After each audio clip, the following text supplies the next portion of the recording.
My name is Reverend Rebecca Littlejohn. I'm an ordained pastor in the Christian Church Disciples of Christ in the United States and Canada. I'm also a co-convener of San Diego Faith Leaders for Palestine and Disciples Palestine Solidarity Movement. It is a grave honor to be invited to contribute to this People's Tribunal, calling us to account for the atrocities we have allowed to happen in Palestine. The genocide in Gaza is the greatest moral crisis of our times, and we are failing to meet it.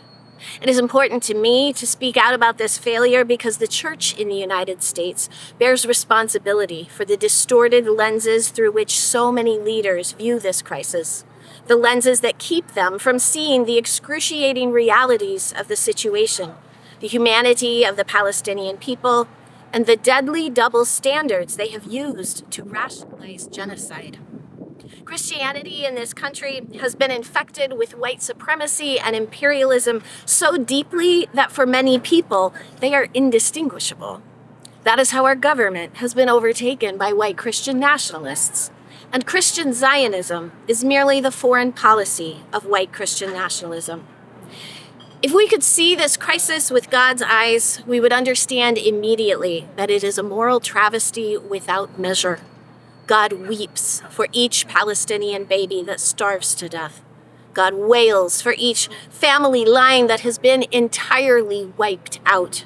God rages when the words of Holy Scripture are twisted to justify the murders of tens of thousands. I would like to believe that if our elected leaders could see clearly, could truly apprehend the world with God's eyes, they would have made different choices. Surely they do not want to be racist. Surely they do not want to be religious bigots. Surely they do not want to proclaim with the blood of countless children that some people are more worthy than others. And yet that is what they have been doing and continue to do, because apparently they cannot see.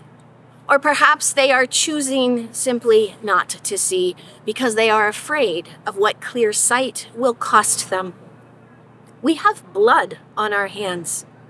People ask why I don't speak out about other genocides as if this is the only tragedy I mourn. But the truth is that every American, and especially our elected officials, bears personal responsibility for the genocide in Gaza and the ethnic cleansing in the West Bank and Lebanon because we are paying for it.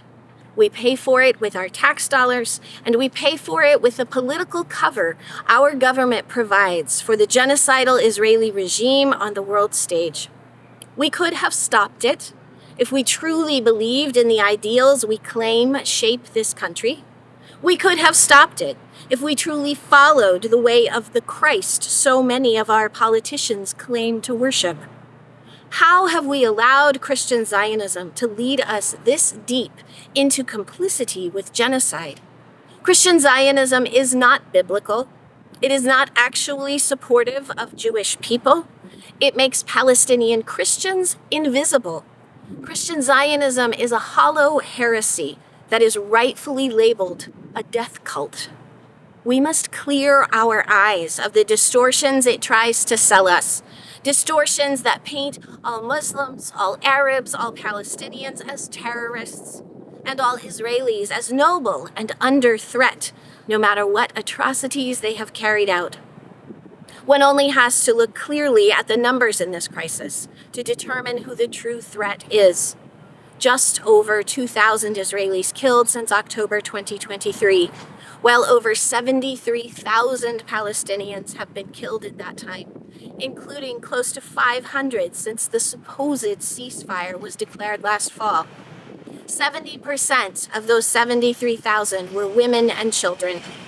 And we know these numbers are vast undercounts as there are so many lost under the rubble. To our leaders, I say, what will it take for you to open your heart to the horror of this crisis? How many children must die? How many journalists and medics and teachers? Where is the line? What will it take for your soul to shake off the cages of ideology that keep you from seeing reality clearly and responding morally, ethically, and compassionately?